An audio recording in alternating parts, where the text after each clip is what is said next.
Book value is 166. There's a number of assets whose fair value exceeded the book value by a total of 50. But of the fair value adjustment of 50, 20 related to land.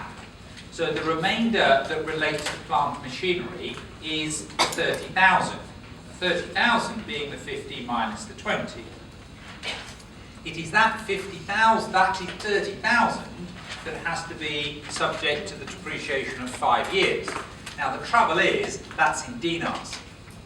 So we've got to translate that, and the exchange rate that we would use would be the average rate. There is 2.7, so we are dividing by 2.7, and therefore we get a figure of 6,000, divided by 2.7, and therefore we get the figure in terms of dollars, 2,222.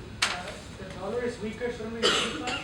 Sorry, say that again for me slowly. The dollar is weaker compared to dinars, so shouldn't we multiply? I don't know, let me just double check. Dinar is quite strong. So we have an exchange rate of 1, are you talking real life? We're talking about real life, or are we talking about the question? The real life. Forget real life. Forget real life. I don't know what dollar it is in the exam. Could be the Hong Kong dollar. Could be the US dollar. I don't know what the dollar is. I don't know what the dinar is. There's more than one country has dinars, more than one country has dollars.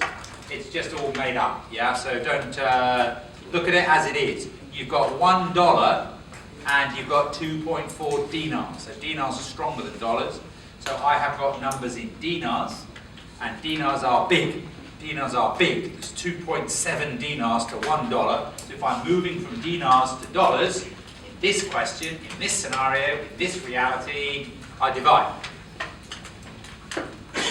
I can remember when I first started out teaching, I can remember a student coming to me, and it was before I was a marker, in absolutely floods of tears. There'd been a big question. It was a CIMA exam, and there'd been a big foreign currency question. And she spoke to me after the exam, and she had multiplied instead of divided. And there were like 10 numbers. And in the exam, she didn't realise she was doing it wrong. And she came out of the exam, and her 9 friends had all divided, and she had multiplied. So she called me up, and she was in floods of tears. She said, "Oh my God, I failed. Every single number's going to be wrong." Da-da-da-da-da-da. And I said, "Don't worry, it'll be all right." Hoping it would be all right. And of course, it was all right. Because her presentation was neat, she'd made a consistent mistake, the marker could follow exactly what she was doing, and therefore I now know from the marking point of view, you lose a mark, yeah? But if you've got 5 or 6 marks for doing a translation process, and you consistently do it wrong, then you'll still get, 5 out of 6, 4 out of 5. Providing the marker can follow the method that you're doing and can see the workings. If all you do is write down the wrong numbers, how can you get marks for just writing down the wrong numbers? But if you can show the method, and you've got a system, and it's appropriately referenced, then you will get the marks. So, that lady passed. A long time ago now. Long time. Right, is that it? Are we finished? I mean, it's easier if we have. It's a lot easier if we have. Because then we don't have to do anything difficult. If you've got a foreign sub, what else are you going to have? An exchange difference. Yeah, could be a gain, could be a loss. Where does the exchange difference go? P&L or OCI? OCI. What does the exchange difference arise on? When you have a group exchange difference, this is revision. When you have a group exchange difference, it arises on the retranslation of the net assets and the goodwill. Thank you. So we have an exchange difference which arises on the retranslation of the net assets and on the retranslation of the goodwill.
with an overseas sub, there is a group exchange difference which arises on the retranslation of the net assets and on the retranslation of the goodwill.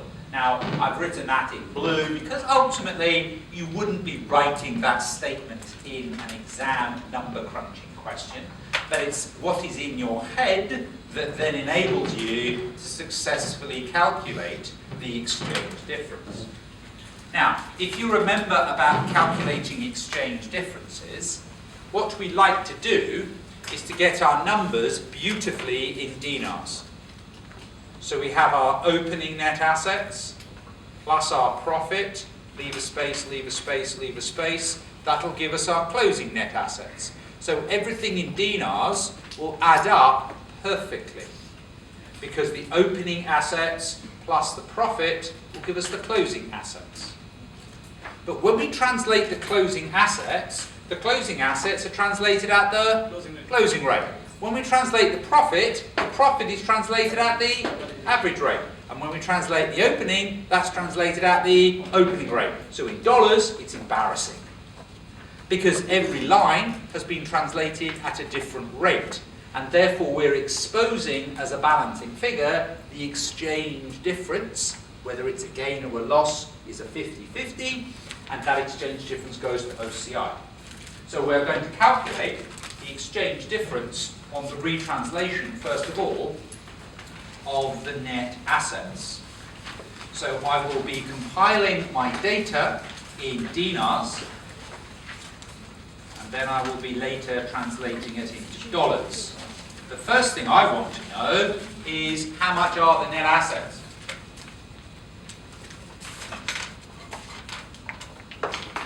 How much net assets do we have at the beginning? 166?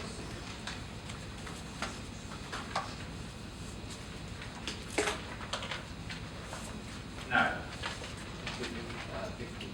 Thank you. In the group accounts, the net assets should be at fair value. So I'm very happy that we picked up the 166, but ultimately there's a fair value adjustment on it of 50. So at the date of acquisition, the figure that we should be dealing with, is 216.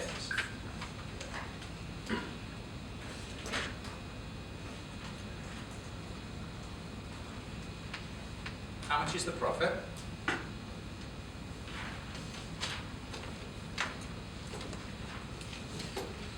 How long have we owned Send for? How long have we owned the sub for? 1 year. How much is the profit? How much is the post-acquisition profit?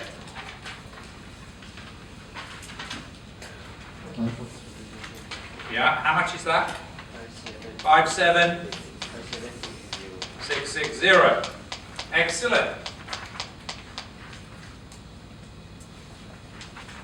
That's not given in the body of the additional information in paragraph 2. That's been derived from looking at the profit and loss account here and seeing that you've got this profit of 57,660. That's your post-ac. Ah, no it isn't. That was raw data, and that is raw data. If you adjust the assets for the fair value adjustment, what you're going to have to adjust the profit for? Depreciation. Now, how much depreciation? What was the useful life of the asset? Am I talking to myself, I wonder? 5 years. Was it 5 years?